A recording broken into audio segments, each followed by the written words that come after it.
Good morning, class. I, Navita, am in front of you to represent another lecture of data structure using C.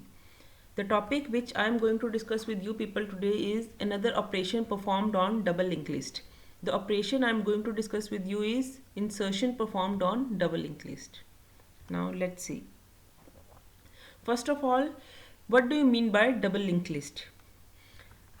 Double linked list is a linked list that may traverse in either direction is known as double linked list जिसके तीन nodes हों यानी कि क्योंकि दोनों direction में move करने इसका मतलब उसके तीन नोड्स होंगे नोड के तीन पार्ट्स हैं left link central part and right link left link को प्रीवियस बोलो बैकवर्ड बोलो लेफ्ट बोलो सब चलेंगे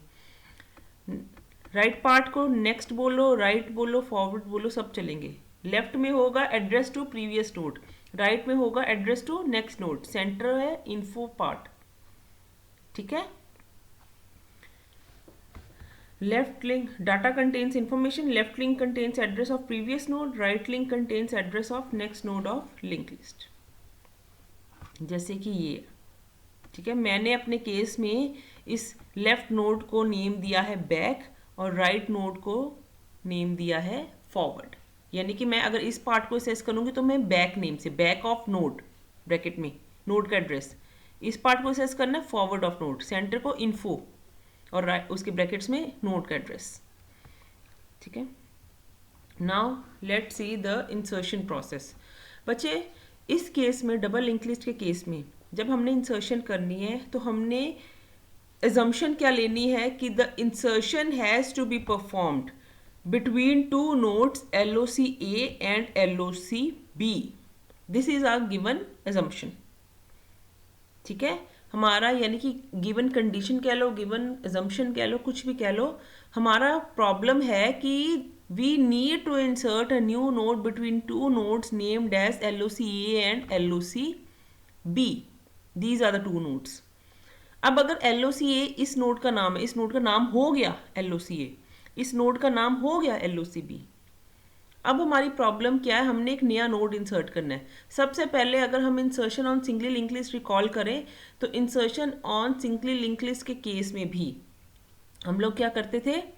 कि पहले नोड को अवेल लिस्ट में से फ्री करवाते थे if avail is equal to null मतलब कोई फ्री नोड नहीं है वरना हम avail is equal to link avail इस केस में avail is equal to forward क्योंकि अवेल लिस्ट में भी अब तीन नोड्स हम एज्यूम करके चलेंगे avail is equal to forward avail के साथ मैं इस नोड को अवेल लिस्ट से फ्री करवा लूंगी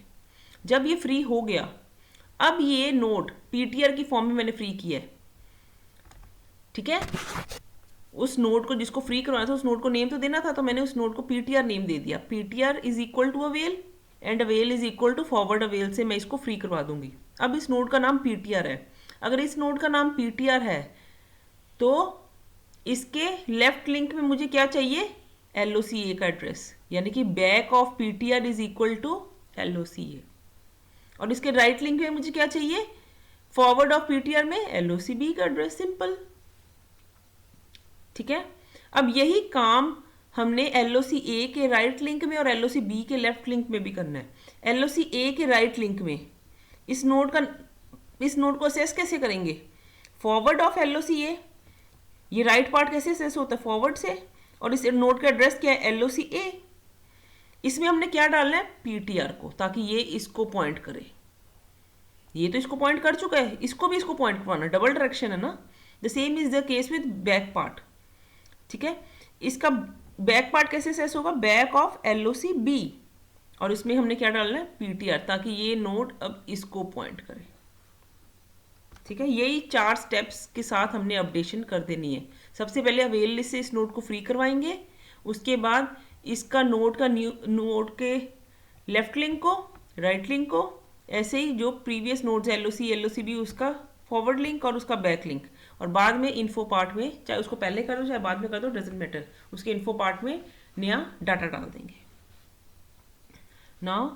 let's see the insertion process सबसे पहले हमने क्या किया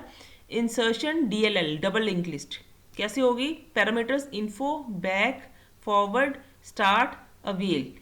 LOCA LOCB दो नोड्स जिसके बीच में इंसर्शन होनी है. Data is the value to be inserted. सबसे पहले हमने चेक किया if avail is equal to null, print overflow and exit. अगर अवेल ही नल है, कोई फ्री नोड नहीं है, ओवरफ्लो हो गया, खत्म. नहीं तो सबसे पहले क्या करो, नोड है तो ptr is equal to avail, एक नया नोड लिया, एक नया पॉइंटर लिया ptr जो कि अवेल को ही पॉइंट करेगा, ताकि हम ptr की हेल्प से पहले नोड को पॉइंट कर सकें, फ्री नोड को. फर्स्ट फ्री नोड को जब हमने पॉइंट किया, avail is equal to forward of avail, forward की मदद से अवेल नेक्स्ट नोड को पॉइंट करेगा. ठीक है ना, वो भी 3 नोड्स की अवेल की लिंक लिस्ट हम अज्यूम करेंगे. फॉरवर्ड अवेल के साथ वो नेक्स्ट नोड को पॉइंट किया, इसका मतलब उसने फर्स्ट नोड फ्री कर दिया और उस नोड को हम ptr से अपने कंट्रोल में रख रहे हैं. अब उस ptr नोड के इन्फो पार्ट में डाटा डाल दिया मैंने सीधा ही, क्योंकि ये तो करना ही था, इंसर्शन तो करनी, जब मर्जी कर दो, पहले कर दो बाद में कर दो. अब उसके बाद मैंने पॉइंटर्स को अपडेट करना है. सबसे पहले क्या किया मैंने, forward of LOC A is equal to ptr, forward of LOC A is equal to ptr, इसको इसके साथ कनेक्ट करवाया, जो अभी इस वक्त ये इस LOC B के साथ कनेक्टेड है. इस कनेक्शन को तोड़ने के लिए, ये वाला राइट कनेक्शन देख रहे हो ना, इसको तोड़ने के लिए मैंने इसके साथ पॉइंट करवाना है.